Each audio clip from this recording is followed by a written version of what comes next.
everyone. Welcome to the Melancholy Coaching Podcast. I'm Fran, your host and NLP coach. Join me as I interview inspiring business owners and self-improvement seekers about their experiences whilst delving into personal development, motivation and strategies for overcoming challenges. Let's ignite our creative potential together. Hello and welcome to Melancholy Coaching Podcast. I'm Fran, your NLP and Business Coach, and I'm pleased to introduce an inspiring guest who owns the Cat Butler Bournemouth. Alex delivers in-home cat care while their owners are away, a service she offers after a long career in banking. With a love for cats and a commitment to care, Alex provides a personalised, high-quality service tailored to your unique cat's needs. And your cat's unique needs as well. We've got all the uniques in there. Alex also does voluntary work with a pet charity and helps to reunite lost pets with their owners as well. So Alex, welcome to the show. Oh, thank you very much, Fran. Lovely to be here. All about the animals today. Fabulous. It's always all about the animals Yeah, in my life. We're going to mainly talk about the cat butler because I'm fascinated with that. But the work you do with the scanning for the microchips and stuff like that to reunite lost pets, is that kind of dogs as well, or wouldn't just be cats, would it? So I registered with Scan Angel. So when I first started the Cat Butler, actually part of being a part of the Cat Butler team is to do some charity work. And I've always done loads of charity work, even when I was working at the bank. And I looked into what I could do and came up with the idea of the Scan Angels. So that's a group of people across the country that have microchip scanners. And we register on a website called Microchips Central. And then if somebody finds a cat or a dog or a horse or a tortoise or anything that's got a microchip, they can go and look onto the Microchip Central website and they can find their closest person with a microchip scanner and contact them.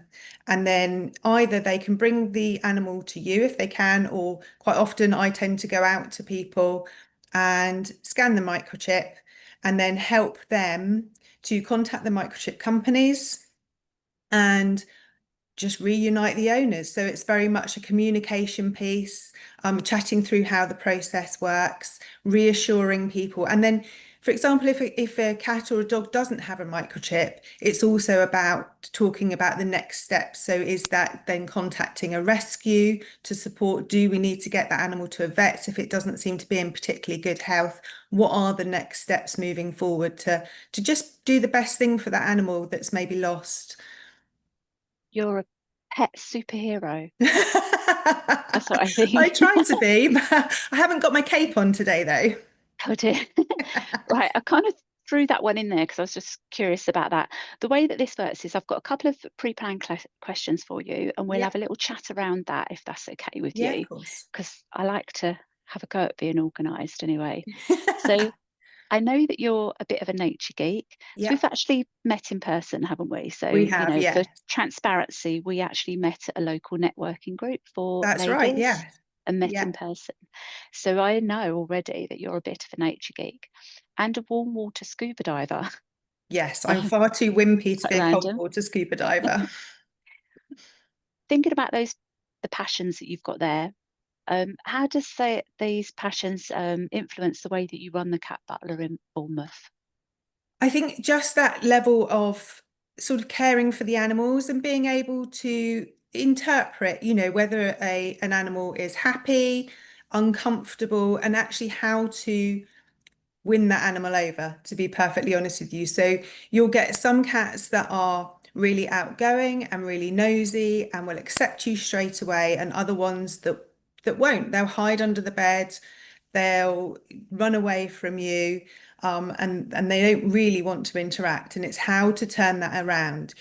For a cat, for example, they're in their own home, so they're surrounded by their own smells and things that they're used to. But then they've got this person wandering into their house. And they're like, who are you and what are you doing here?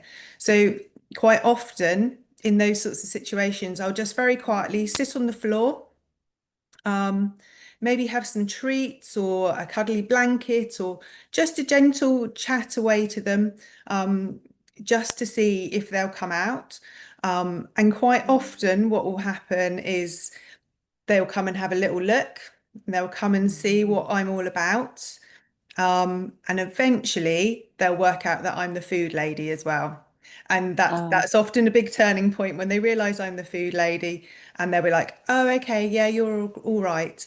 I try well, to be that would very, work on me. yeah, yeah, So, absolutely. It generally works on me as well. right. So these passions of yours. So the scuba diving. Yeah, Okay, we'll leave that aside for now because you've already kind of said it's warm water and, possibly that's just an escape for yourself. But being a nature geek and a nature lover, I should imagine that that pays forward a lot for running the Cat Butler Bournemouth because you've got that curiosity about nature and, yeah. where are the squirrels kind of thing. And cats tend to hide, don't they?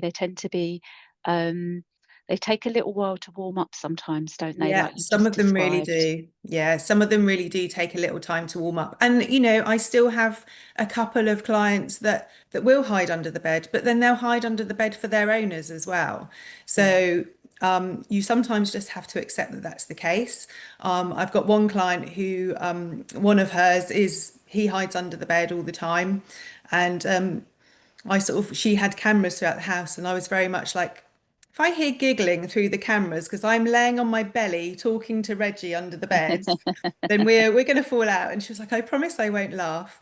But it's that sort of having the ability to just accept that actually sometimes they're not going to be the cuddly, playful, warm cats that sometimes you do get, that's their nature, and it's actually working to make sure that you understand that and that you don't push them too far and make them uncomfortable. So it's very much the Yeah. cat's environment, doing what they need you to do. And it might just be, okay, accept that this cat is going to be under the bed most of the time, but I'll chat away, I'll pop the food down, I'll maybe even have a little sing sometimes. If there's sometimes customers leave the radio on, so I'll have a little sing round if the radio's on. And just it's just that presence sometimes that they need to go, okay, well, I'm fairly safe, I'm at home, I can come out, I can eat my food, I can drink my water. Yeah. I'm comfortable, but I'm still not Yeah. going to come out and sit on your lap. But there's no immediate threat of danger, so I'll creep out. Yeah, Um, this absolutely. this leads nicely on to my next question, by the way. Okay. So after a long career in banking, Yeah. which you had, what skill sets do you think you were able to transfer to the cat butler? I think the main thing is that calm in any situation. Oh So, wow. um, working in banking, it's obviously, I was very customer facing. So, as a bank manager, my favorite bit was being out in the banking hall, chatting to customers. I'm a bit of a problem solver. So, Right. anything strange or untoward or just needed fixing, I quite relish being a bit of a fixer. And so that all ties in beautifully with the cat butler. So I spend my time talking to people on the phone when they first inquire and just finding out that level of information that I need to make sure I can do a great sit and make sure Yeah. their cat's really comfortable. And also for the owner to have trust in me because it's their most precious thing that I'm looking after for either a couple of days or a week or 2 weeks. Yeah. And they need to trust that the person that they're letting into their house as well and giving keys to is fully trustworthy, capable to deal in a situation if something does happen. So I don't know if the pipes burst, we're getting into winter, what is that person going to do in that situation? Which is the difference Right. between Okay. somebody that Yeah. might just pop in and pop some food down. I'm actually checking the properties as well to make sure that everything is safe and secure. And if anything does happen, I've also got the information to turn the stopcock off. I've got all the details of where the fuse boards are and things like that, so I can at least make the property safe and try and minimize any damage if something horrible does happen. Yeah. Now, see, I'm pleased that you mentioned that actually, because initially people or potential clients may not be aware that it isn't. just, even though their companion animals are obviously the most important, Yeah. it isn't just that. You actually can check on the property as well, can't you? Absolutely. So part of my process when I start a sit and when I end a sit is I'll do a video of the whole property and I'll send it to them via WhatsApp and say, look, this is your property. This is how it's looking as I've arrived today. Just check and make sure everything looks like it's in the right place. Nothing's been disturbed, nothing's happened, and nothing's unusual. If it is, let me know and I'll check it and see what's happened. And I do the same when I leave so they can see that the house is still standing. Nothing has happened and it's all left neat and tidy. And like I Yeah. say, if anything does happen, I'm in contact with my clients all of the time, so I can let them know. And I also make sure I have an emergency contact on there as well, so that if anything does happen, I can at least contact somebody else to go, look, this has happened. I've made it safe, but maybe we need to organise getting a plumber out or whatever it might be to Yeah. kind of fix the problem. So, Yeah, so you yeah, can actually work with clients to, maintain absolutely. the best environment possible for their companion animal while they're not actually in the property. That's right. Um, Yeah. so that's just piqued another bit of curiosity, and I believe I did ask you this in person when we spoke, because we did have a little conversation about this. To my memory, Yeah. you don't sleep over, do you, at clients' houses? So No. you go in and do blocks of time. That's right. Yes. So I Okay, do visits in the house. So a client can request one visit a day, two visits a day, three visits a day if they want. And I yeah, do a minimum of 30 minutes. okay. However, I'm quite easily distracted, especially if a cat is quite cuddly or playful or wants some attention. And quite frequently, I'm there for probably 40, 45 minutes. So yeah, it's a good block of time that I spend there, and that gives me the time to make sure everything's done. The cat gets some good interaction, good playtime, good cuddle time, whatever they need, and I can make sure that the property's all okay and safe and secure. Yeah. So I'm going to throw something at you here. Okay. I'm going to throw something at you. So we've got to know you a little bit as a Yeah. charity worker, nature geek. Yeah. The scuba diving, I'm going to have a conversation with you about that another time because I know nothing about it. However, for the listeners today, what else would you tell us that will get to know you? Like, how else can we get to know you? So I think most of me stems from my parents. My dad was a lovely man, um, very tall, very much like me, a photographer, a keen photographer. So if you go to Highcliffe Castle, a lot of the photographs of the rebuilding of the castle were actually from my dad because he was quite Wow, curious. And when they started the work, he went up to the stonemasons and just sort of said, "Well, can I start taking some pictures?" And they said yes. And yeah, he got all very involved in that. He was a volunteer there. And he was also the person that looked after everybody's dogs. So whenever anybody went right. away, we ended up with loads of dogs in our house. He didn't do it as a business, he just did it purely because he loved dogs. But he also was a nature geek. Um, and I remember, from a really early age, we'd be walking in the woods. He would have his camera. I would have my camera because I did take pictures when I was quite young. And we'd be out photographing nature, and I was always knee high in mud. And Lovely. and looking for butterflies and bugs and bees and all of those sorts of things. Yeah. So he really influenced me on my love of nature and probably my curiosity when it comes to those sorts of things. So, but also my mum was she was a referee for Dorset tennis. My brothers are both tennis coaches, so we're quite a sporty family as well.